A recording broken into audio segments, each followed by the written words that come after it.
सीतारमण लोकसभा में मोदी सरकार के दूसरे कार्यकाल का दूसरा बजट पेश कर रही हैं।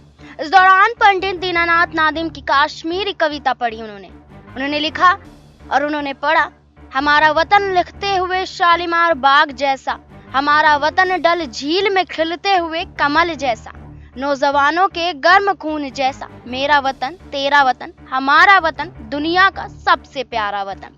इस बजट में सीतारमण ने कई ऐलान किए। सुनिए इस वीडियो में क्या कुछ निर्मला सीतारमण कहती हुई नजर आ रही हैं। देखिए ये video. Prevailing incentive regime which encourages excessive use of chemical fertilizers. Honorable Speaker, sir, in Tamil Nadu, there was a very wise old woman saint poet who lived more than 3,000 years ago. And she had used every letter of the Tamil alphabet to teach children moral stories. Not stories, moral lines. Each line was only 3 worded ones. They were very simple ones. They are called Ati Chudi, written by Avayar. Whilst talking about effective use of land, taking care of your land, removing weeds and making sure you tend to it properly, she had just used 3 words in a little sentence, which says it all. And that's exactly what our Prime Minister is aiming to achieve, so that the farmlands are used with proper manure, not excessive manure, and limited water to grow their grains. Bhumi Tirutti Un is the line from Atichudi, which was said by a saint poet, a woman called Avayar. Bhumi Tirutti Un. First, tend to your land, take care that you're not excessively leaving it, and then trying to take a crop out of it. So the 5th point out of my 16 action points. India has an estimated capacity of 162 million metric tons of agri warehousing, cold storage, reefer van facilities, and so on.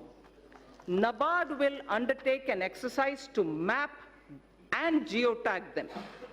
In addition, we propose creating warehousing in line with Warehouse Development and Regulatory Authority WDRA norms.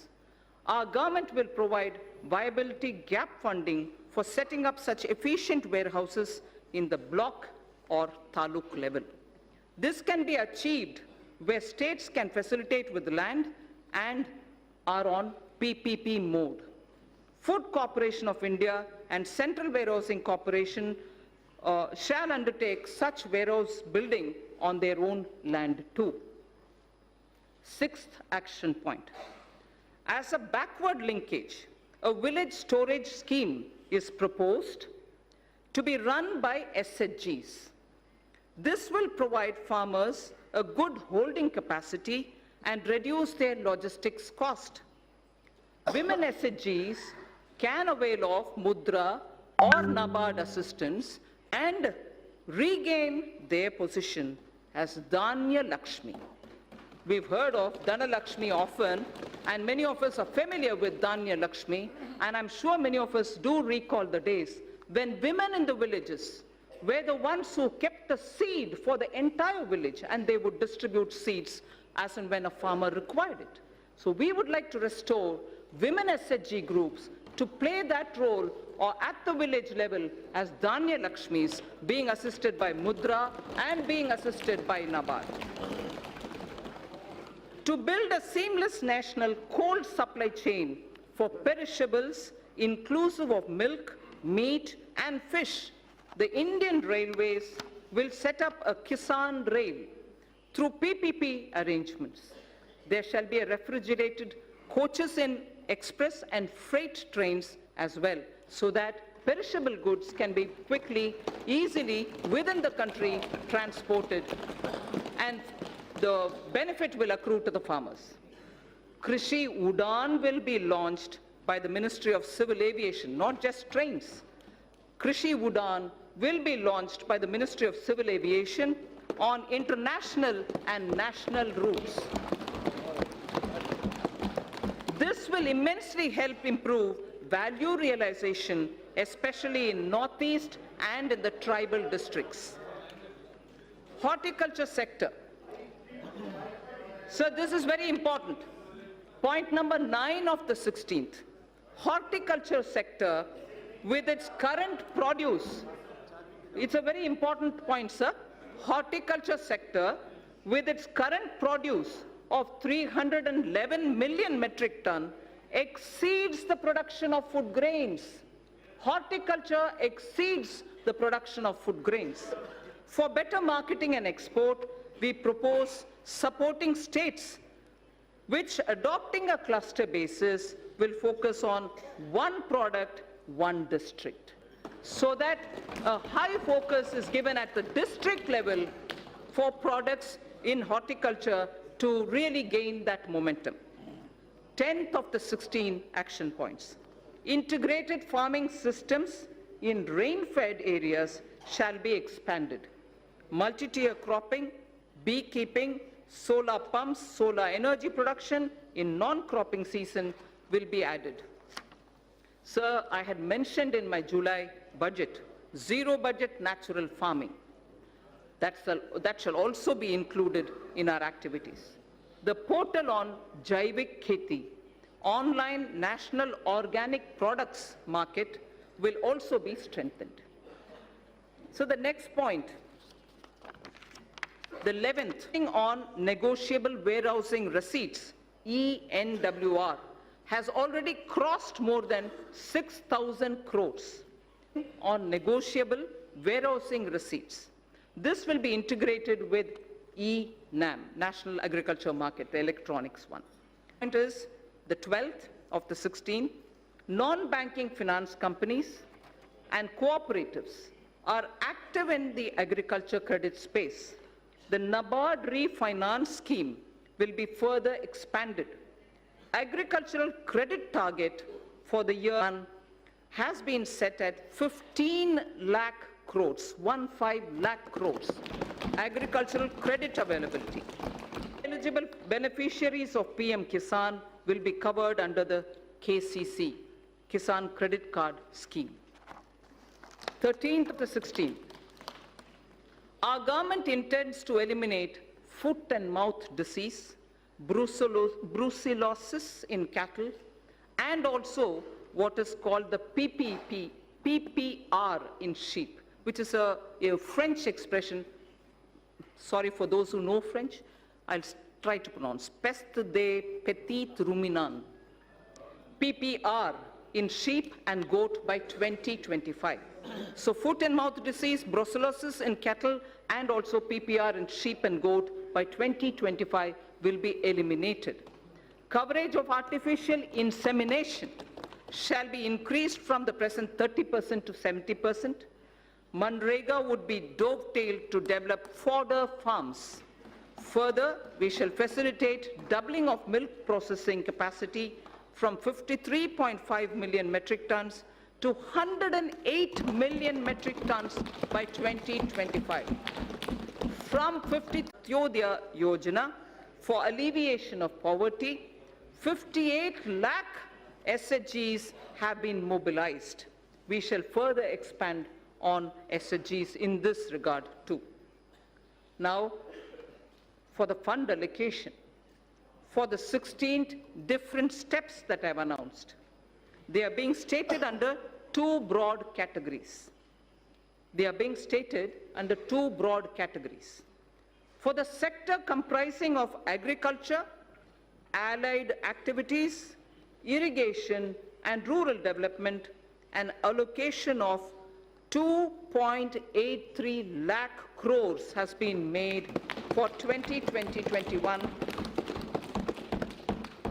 and it is divided, among other things, for agriculture, irrigation, and allied activities, 1.6 lakh crores. For rural development and Panchayati Raj, 1.23 lakh crores. Both put together, it is about 1.73 lakh, 2.8 lakh, 83 lakhs crores, 2.83 lakh crores. Wellness and water and sanitation is the second under Aspirational India. I said my three themes: Aspirational India, Economic Development and Caring Society. Under each, I state 3 which contain specific programs. Aspirational India, already I've mentioned about the rural development and so on. Now I talk of wellness, water and sanitation. We have a holistic vision of healthcare that translates into wellness for citizens. Mission Indradhanush has been expanded to cover 12 such diseases, including 5 new vaccines. Our movement is a vital part of fight against non-communicable diseases coming out of lifestyle issues. A very focused safe water Jal Jeevan mission and comprehensive sanitation program Swachh Bharat mission have been launched to health vision that would reduce the disease burden on the poor. Presently, under PM Jan Arogya Yojana, there are 1,000 empaneled hospitals who help in Mr. Jan Arogya Yojana. So now, the important point on sanitation. Our government is committed to ODF Plus. We know ODF is already there, launched, successfully sort of covered, saturation reached. But our government is committed to ODF Plus in order to sustain ODF behavior, because it has a lot of impact. If behavioral patterns don't remain consistent, it can have a negative bearing. So our government is committed to ODF Plus in order to sustain ODF behavior and to ensure that no one is left behind. Now, more needs to be done towards liquid and grey water management. Focus would also be on solid waste collection, source segregation and processing. The total allocation for Swachh Bharat mission is about 12,300 crores for this year, 2020-21. Aiming to provide piped water supply to all households, Prime Minister announced from the Red Fort the Jal Jeevan mission. Our government has approved 3.6 lakh crore for this mission. 3.60 lakh crore for this mission is being approved. This scheme also places emphasis on augmenting local water resources, recharging existing sources, and will promote water harvesting and desalination. Cities over 1 million population will be encouraged to meet this objective during the current year itself. During the year 2021, this scheme would be provided a budget exclusively of 11,500 crores. So I now move to the third under Aspirational India, education and skills. The third and the final item under Aspirational India is education and skills. By 2030, India is set to have the largest working age population in the world. Not only do they need literacy, but they need both job and life skills. Dialogues have been held with state education ministries, members of parliament, and other stakeholders about education policy. Over 2 lakh suggestions were also received. The new education policy will be announced soon. It is felt that our education system needs greater inflow of finance to attract talented teachers, innovate and build better labs. Therefore, steps would be taken to enable sourcing external commercial borrowings and FDI so as to deliver higher quality education.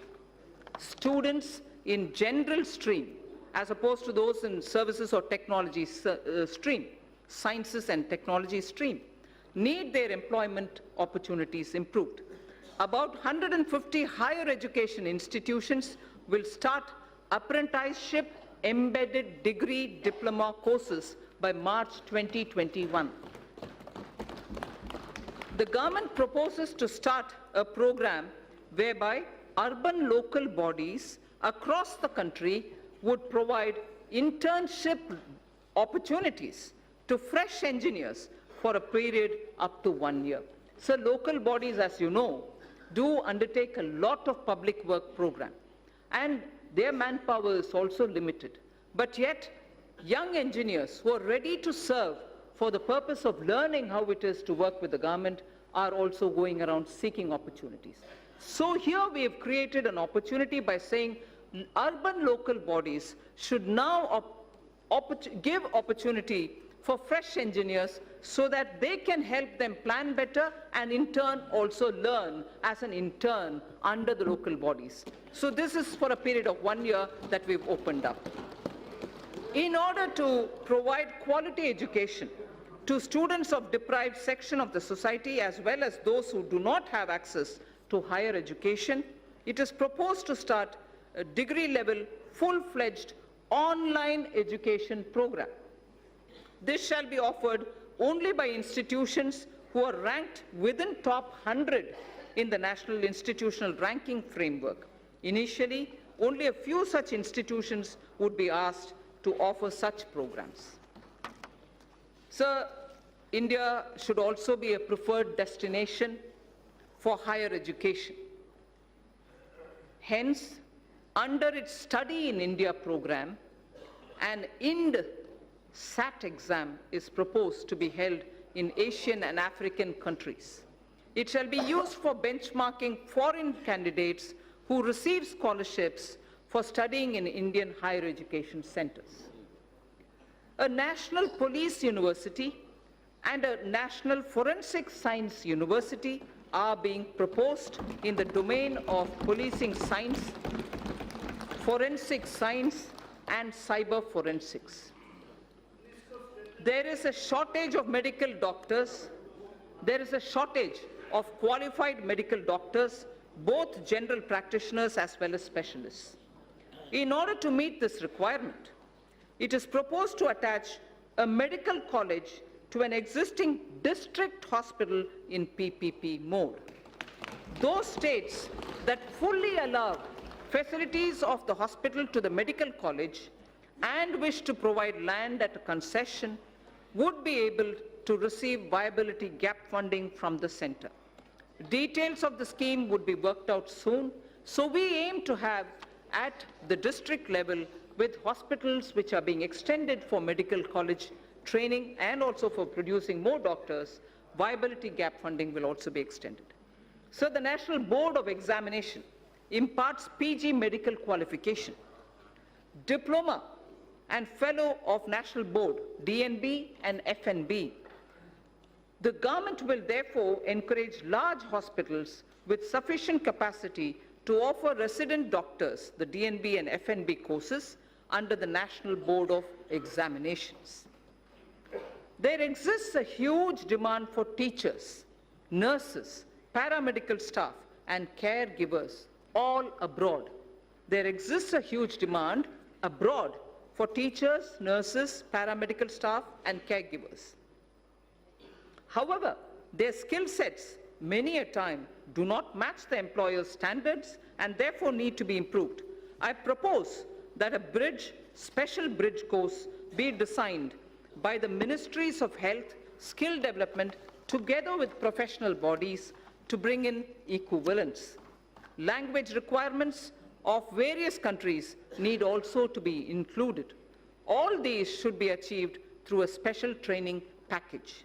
Our government proposes to provide about 99,300 crores for education sector in 2021 and about 3,000 crores for skill development.